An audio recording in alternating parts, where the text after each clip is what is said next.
ঘুম। এম জামান। অধ্যায় ৪।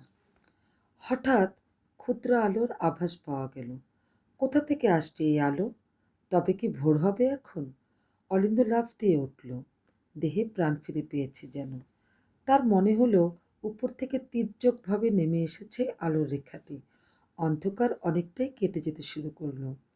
ক্রমেই স্পষ্ট হচ্ছে আশপাশের পরিবেশ। চোখ পড়ল বাম পাশে শুয়ে থাকা আঞ্জুর উপর।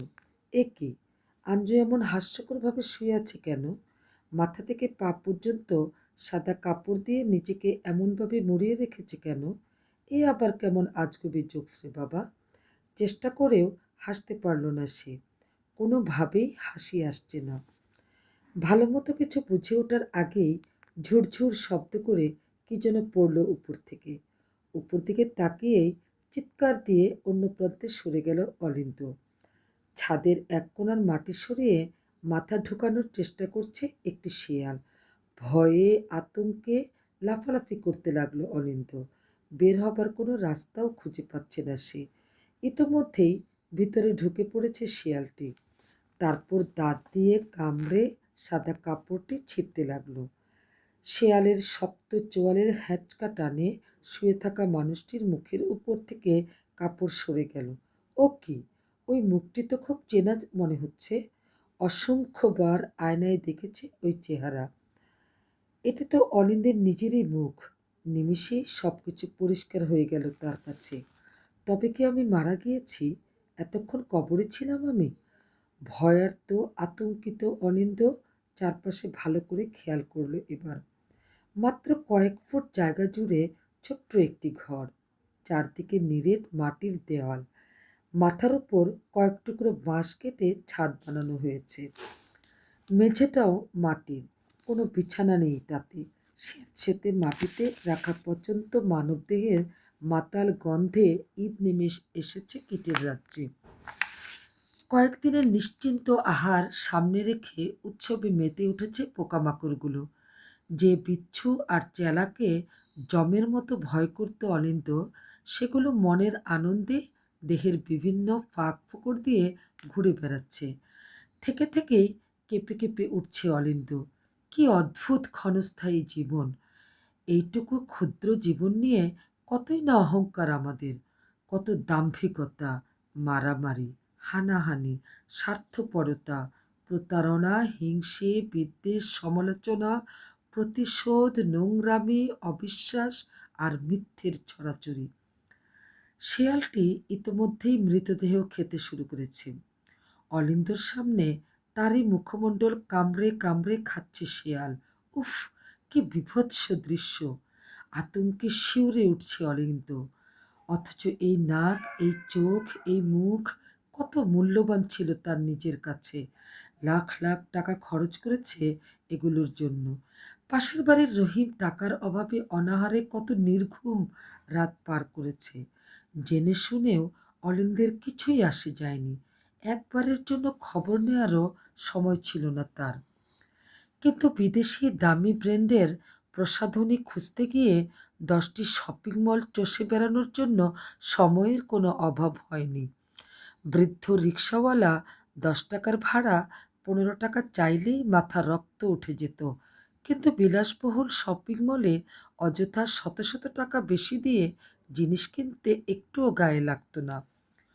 যত্ন করে আগলে রাখা অঙ্গগুলো আজ তৃপ্তি ভরে খাচ্ছে শেয়াল। পশুটিকে তাড়ানোর ক্ষমতাও নেই এখন তার। অলুর শরীরটি এখন মূল্যহীন জড় পদার্থ ছাড়া আর কিছুই নয়। অলিন্দর থুতনিটি এবার চিবিয়ে খাচ্ছে শেয়াল, অথচ সে কোনো ব্যথা অনুভব করছে না। কি আশ্চর্য ব্যাপার! এখন সে উপলব্ধি করতে পারল এই শরীরটি তার মূল অস্তিত্ব ছিল না। এটা ছিল কিছু সময়ের জন্য একটা আবাস স্থল মাত্র। অথচ এতদিন এই শরীরটিকেই আমি বলে ভুল করে এসেছে। ভেবেছে এই শরীরটাই আমি নিজে। এটির বাইরে আর কোনো কিছুর অস্তিত্ব নেই। মরে গেলাম তো সব কিছু শেষ। এমন উদাসীনতাগুলো খুব বোকামো আর হাস্যকর প্রমাণিত হলো এখন। নিজের মনে আফসোস করতে থাকলো অলিন্দ। গোটা জীবন নিজেকে না চিনেই পার করে দিলাম। আমার নিজের আসল পরিচয়ই জানা হয়নি বেঁচে থাকতে। শরীরটিকেই মনে করতাম সব কিছু। শরীরের বিভিন্ন চাহিদা মেটাতে অনেক সময় অন্যায় করতেও পিছপা হতাম না। আগে যদি একটু জাগ্রত হতাম তাহলে কত ভালো হতো। তখন সচেতনভাবে উপলব্ধি করতে পারতাম এই শরীরটি কেবল পৃথিবীতে জীবনযাপনের একটা মাধ্যম মাত্র। আমি ছাড়া শরীরের কোনো ক্ষমতাই নেই। আমার মাধ্যমেই শরীর সচল আর জীবন্ত থাকে। এই শরীরের সাথে আমি ওতপ্রোতভাবে মিশে থাকলেও একসময় ধ্বংস হয়ে যাবে এটি। তখন শরীর থেকে আমাকে আলাদা হতে হবে। এই সত্যগুলো আগে জানতে পারলে শরীরের অযৌক্তিক খায়েশগুলো উপেক্ষা করতাম। নিজেকে নিয়ন্ত্রণ করতাম। আহারে! জন্মের পর থেকে শুধু ঘুমিয়ে ঘুমিয়েই জীবনটা নষ্ট করে এলাম। একবারও নিজেকে জাগানোর চেষ্টা করে দেখিনি। অলিন্দর হাতের থাপ্পড় খেয়ে বৃদ্ধ লোকটি বলেছিল, গায়ের এই জোর বেশিদিন থাকবে না নে বাপু। অসহায় বৃদ্ধের এই ব্যথাকাতর মুখটি বারবার ভেসে আসছে সামনে। বৃদ্ধ রিকশাওয়ালার তেমন কোনো দোষ ছিল না। সকাল 11টায় আজিমপুরে খুব গুরুত্বপূর্ণ একটি মিটিং ছিল অলিন্দর। জ্যামের কারণে সময় মতো পৌঁছানো খুব কষ্টকর হয়ে উঠল। একটুও এগোতে পারছে না গাড়ি। প্রেস্টিজ নষ্ট হওয়ার চিন্তায় অস্থির করে তুলেছে তাকে। ঠিক 11টা 3 মিনিটে ইডেন কলেজের কাছে নেমে হেঁটেই রাস্তা পার হতে শুরু করলো সে। তাড়াহুড়োর কারণে অলু টের পায়নি যে উল্টো পাশ থেকে একটি রিকশা আসছে। দুশ্চিন্তায় বেলের টুংটাং শব্দও কানে ঢোকেনি।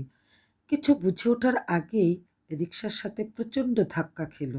সটান রাস্তায় পড়ে গেল অলিন্দ। কপালের ডান পাশে একটু ছিলে গেল আর শার্টের একটি অংশ ছিঁড়ে গিয়েছে। থেকে উঠেই জোরে এক থাপ্পড় বসিয়ে দিল রিকশা চালকের গালে। বৃদ্ধ চালক অনুনয় করে বলার চেষ্টা করল যে দোষটা আসলে তার নয়, কিন্তু অলু কোনো কথাই কানে নিল না। আরও একটা থাপ্পড় দিয়ে বলল, বেয়াদব, তোর সাহস তো কম না, আবার কথা বলিস। সেই দিন অসহায় রিকশাওয়ালা কষ্ট পেয়ে কথাটি বলেছিল অলিন্দকে, গায়ের এই জোর বেশি দিন থাকবে না নে বাপু। অসহায় বৃদ্ধের চোখ দুটি বিষাক্ত সাপ হয়ে যেন দংশন করতে লাগলো তাকে। আহারে! যে মুখে সামান্য একটু কেটে যাওয়ার কারণে সেদিন ক্রোধে ফেটে পড়েছিল অলিন্দ, সেই মুখটি নির্দয়ভাবে চিবিয়ে খাচ্ছে শেয়াল। কত অহমিকা, কত গর্ব ছিল এই সুন্দর চেহারাটি নিয়ে। এত দামি কসমেটিক্স, দামি পোশাক, পারফিউম কোথায় গেল? যন্ত্রণায় দগ্ধ হতে লাগলো নিজেই। বিষাক্ত ফণার মতো একটার পর একটা স্মৃতি আসছে আর যন্ত্রণায় দগ্ধ করে দিচ্ছে। থামানো যাচ্ছে না কিছুতেই। ভয়ঙ্কর এই যন্ত্রণার মাঝে হঠাৎ করেই এক টুকরো প্রশান্তি অনুভব করল অলিন্দ। বন্ধ হয়ে যাওয়া নিঃশ্বাস ফিরে পেল যেন। অসহায় সেই বৃদ্ধার মুখটি ভেসে এলো এইবার। গত বছর শীতে এই গরিব বৃদ্ধাকে একটি কাপড় কিনে দিয়েছিল সে। বৃদ্ধা খুশি হয়ে মাথায় হাত বুলিয়ে দোয়া করেছিল অলিন্দর জন্য। ভিতরটা হাহাকার করে উঠল তার। বেঁচে থাকতে যদি শুধু ভালো কাজগুলোই করতাম তাহলে এমন যন্ত্রণায় আগুনে পুড়তে হতো না আজ। আর সহ্য করতে পারল না অলিন্দ। এই অন্ধ নরকে আর এক মুহূর্ত থাকতে চাচ্ছে না সে। শেয়ালের তৈরি করা সুড়ঙ্গ দিয়ে বিদ্যুৎ গতিতে বাইরে বেরিয়ে এলো অলিন্দ।